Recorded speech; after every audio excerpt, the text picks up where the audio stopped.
মলিনেমোচनं পুংসাं জলস্নাनं দিনে দিনে সকৃদ্গীতামৃতস্নাनं সংসারময়োনাশনম। প্রতিদিন জলে স্নান করে মানুষ নিজেকে পরিচ্ছন্ন করতে পারে, কিন্তু ভগবদ্গীতার গঙ্গা জলে যদি একটিবারও স্নান করা হয় তাহলে তার জীবনের মলিনতা একেবারে বিনষ্ট হয়ে যায়। হরে কৃষ্ণ কৃষ্ণ কৃষ্ণ হরে হরে, হরে রাম রাম রাম হরে হরে। শ্রীমদ্ ভগবদ গীতা যথাযথ তৃতীয় অধ্যায় কর্মযোগ, শ্লোক সংখ্যা 14। অন্নাদ ভবন্তি ভূতানি পর্জনাদন্ন সম্ভব, যজ্ঞাদ ভবতি পর্জন যোগ্য কর্ম সমর্দভ।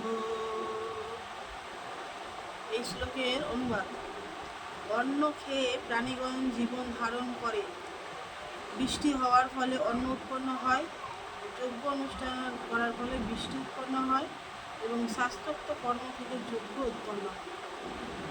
ভগবান বলছেন এই অন্ন খেয়ে প্রাণীগণ জীবন ধারণ করে, আর এই অন্ন কীভাবে উৎপন্ন হয়? বৃষ্টি হওয়ার ফলে।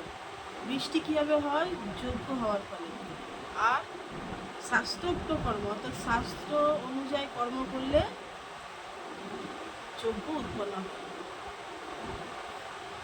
তো আমরা আগের শ্লোকে জানতে পেরেছি যে ভগবত ভক্তরা সব কিছু ভগবানকে নিবেদন করে তারপরে গ্রহণ করে, তাই তারা সমস্ত পাপ থেকে মুক্ত। আর যারা ভগবানকে নিবেদন না করে নিজের ইন্দ্রিয় তৃপ্তি করে খাচ্ছে, তারা সকল পাপ ভক্ষণ করছে। এই শ্লোকটি আমরা আগে জানতে পেরেছি আগের শ্লোকে। এখন ভগবান বলছেন যে সমস্ত প্রাণী এই অন্ন খেয়ে বেঁচে থাকে, আর এই অন্ন কীভাবে উৎপন্ন হয়? বৃষ্টির মাধ্যমে। আমরা যে যতই টাকা ইনকাম করি না কেন, যদি বৃষ্টি না হয় তাহলে ফসল হবে না। টাকা খেয়ে কি আমরা বেঁচে থাকতে পারবো? পারবো না। তাই আমাদের ভগবানের উপর নির্ভরশীল হতে হবে। বৃষ্টি কীভাবে হবে? যদি আমরা যজ্ঞ করি, অর্থাৎ কলিযুগের যজ্ঞ হচ্ছে হরিনাম সংকীর্তন। আর শাস্ত্রের অনুযায়ী আমাদের কর্ম করতে হবে, তবেই যজ্ঞ উৎপন্ন হবে। এই শ্লোকে সেটি ব্যাখ্যা করা হয়েছে। আমাদের এই মানুষের শরীরটিও আহার হচ্ছে শাক সবজি, ফল মূল, দুধ, কিন্তু আমরা একে তা না দিয়ে আমিষ আহার গ্রহণ করতে উদ্যক্ত হয়েছি। এর ফলে আমরা নানা রোগে জড়িয়ে পড়ছি, আমাদের মন শরীর কোনো কিছুই শান্তি নেই। তাই ভগবান বলছেন যে তোমরা আমাকে নিবেদন করে খাও, তাহলে তোমরা সমস্ত পাপ থেকে মুক্ত হবে। পাপ থেকে মুক্ত হলে আমরা কলুষ থেকে মুক্ত হতে পারবো এবং ভগবানের কাছে ফিরে যেতে পারবো। আর যারা ভগবানকে নিবেদন না করে পশু হত্যা করে খাচ্ছে, তারা হচ্ছে পাপী।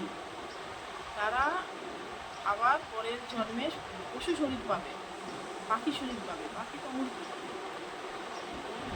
তাই তারা এইভাবে নানা বারবার জন্মতে চক্রে আবদ্ধ হয়ে যায়। তাই আমাদের উচিত ভগবানের নির্দেশ পালন করা, হরিনাম যজ্ঞ করতে হবে, তাহলে আমরা আমাদের অন্য কোনো কিছুর অভাব থাকবে না, টাকা পয়সা অন্য কোনো কিছুর অভাব থাকবে না। তাই আমাদের ভগবানকে নিবেদন করে, ভোগ নিবেদন করে প্রসাদ পাওয়া উচিত, হরিনাম যজ্ঞ করা উচিত, শাস্ত্র অনুযায়ী কর্ম করা উচিত। গীতাতে এইটাই ব্যাখ্যা করেছেন এবং আমরা সেইভাবে আমাদের জীবনযাপন পালন করব, তাহলে আমরা সুখী হতে পারব এই জন্মে এবং পরের জন্মে।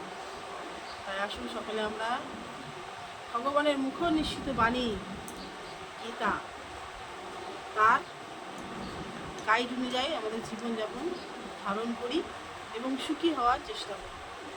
হরে কৃষ্ণ কৃষ্ণ কৃষ্ণ হরে হরে, हरे राम राम राम हरे। जय कृष्ण चंद्र भगवान की जय। जय श्रीमद् भगवद गीता की जय। जय जगत कृष्ण गोपाल की जय। पतित पावन गुरु महाराज की जय। निताई गौर आनंदे हरि हरि।